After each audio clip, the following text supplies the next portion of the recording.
I know that I'm not alone in my experience of despair this week. As the election season came to a close and the division in our country once again was brought to the forefront of our attention. We are divided. Some say more than ever before, but I think we all agree that the division is real and that it's devastating.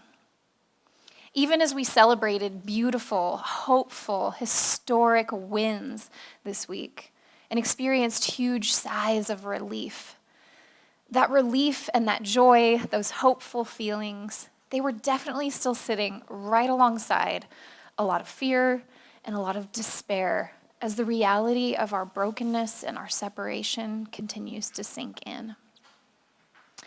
As we made a sharp turn yesterday toward decency, toward respect, toward empathy, we also heard an echo of fear and rage and even hatred, as the things that stand to divide us only become more evident in the face of shifting power.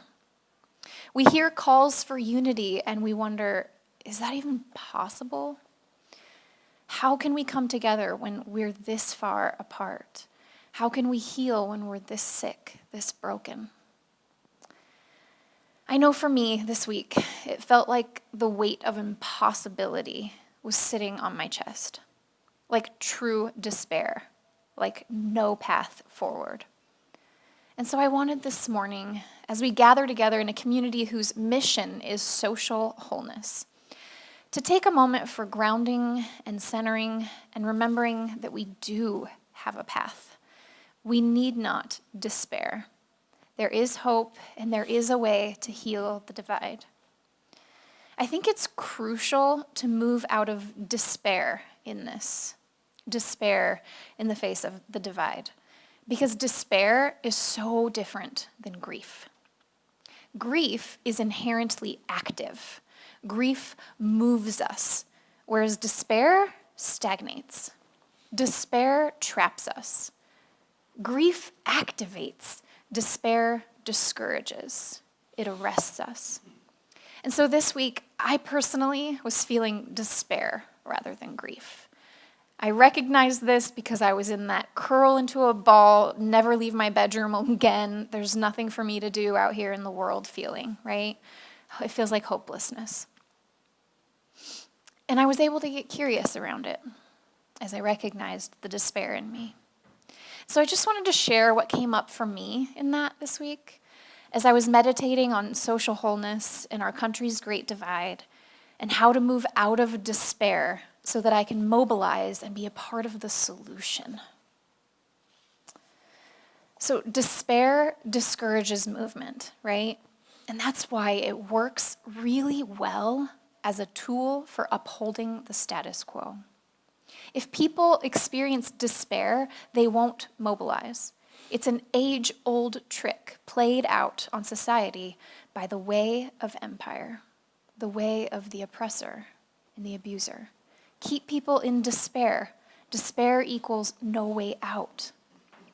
So when it comes to the divisiveness in our country, where there's despair, again, that stagnant, hopeless, there's nothing we can even do here feeling, right? This impossible feeling. Where is that coming from specifically, the despair? Like, how is the way of empire able to convince us to despair around how divided we are as a nation? For me this week, I realized it is in large part the oh so very effective tactic of convincing those who stand up against injustice that they are not working toward unity, even that they are responsible for the division. You know that age-old trick? I know you do. Those who call out mistreatment are accused of breaking relationship. The church, in its marriage to empire, has a long-standing history of causing despair in this way, in our relationship to one another. There's a can't we just all get along message that presents as unity on the surface, right? To get along sounds like unity. while it actually works to uphold true discord, which is the separation and oppression of those in the margins.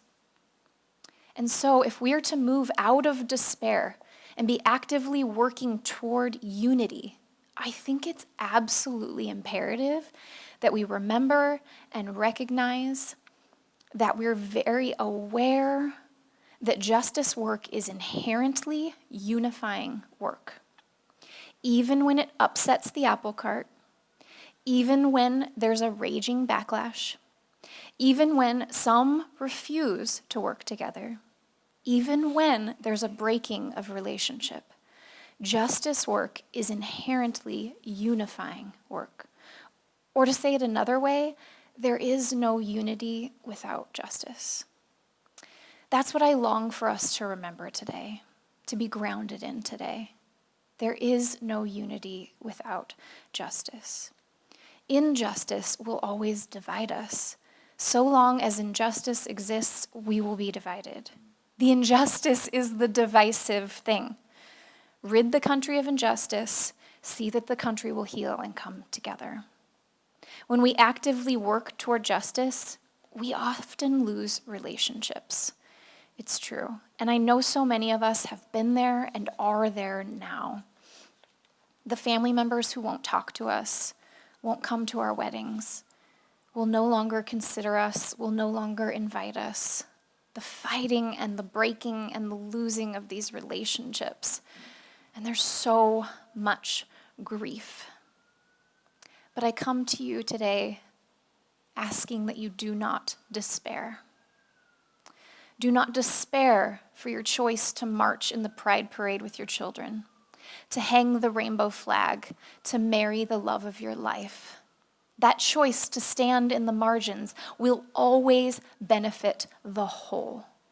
It will always heal the divide on a level so deep we can't always see it, but its healing power will outlast us.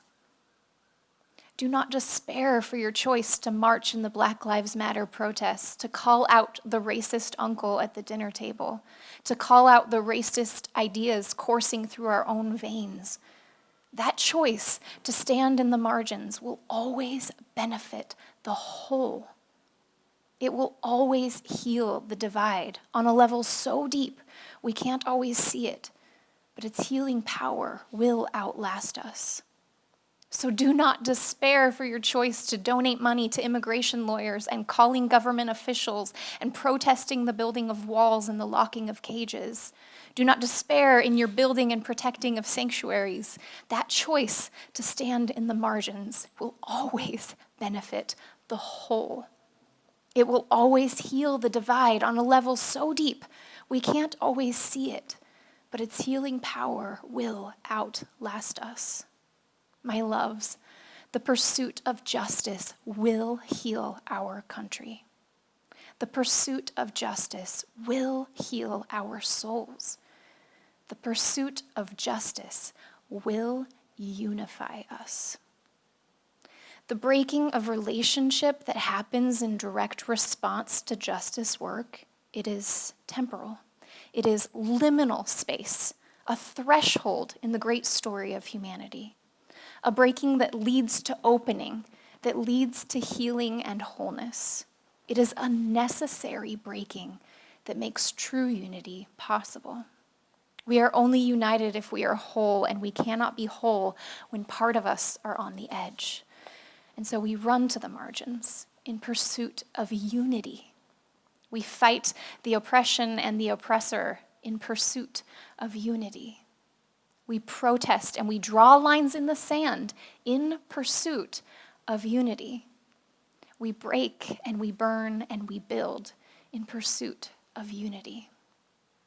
When all truly have a seat at the table, then and only then will we be one. Until then, we will not despair. We will grieve the losses, but will know them for what they are, a move toward wholeness, toward unity. Let's keep moving. Amen.